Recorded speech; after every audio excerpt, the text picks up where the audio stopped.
Of course, insolvency is a situation businesses do not want to be.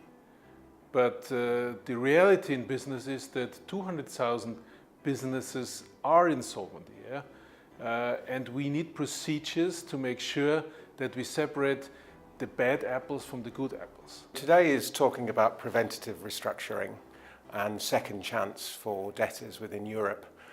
For a long time, the restructuring recovery rates for businesses has been varied across Europe, and the European Commission today is talking about how to make sure that the policy across Europe is unified and businesses are saved instead of being liquidated.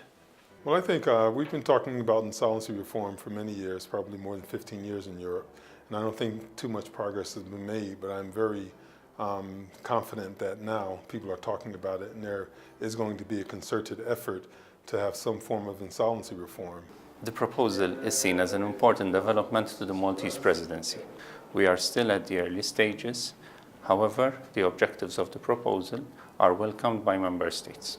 And I hope that this is a good start to go further, because there is still work to do. Beside the law and the directives, you have also the personal, emotional side of the entrepreneur.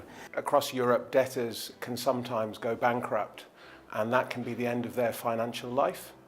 The European Commission's directive enables debtors, honest debtors, a second chance. The new proposal of the Commission on restructuring and second chance for small and medium-sized companies will really help the SMEs. All companies will benefit, but SMEs, small companies, as they have a lack of resources and they struggle most when they are faced with first severe complications and problems, they will be benefiting most from these procedures and from this proposal. Also, after a bankruptcy, there is still the stigma of the bankruptcy.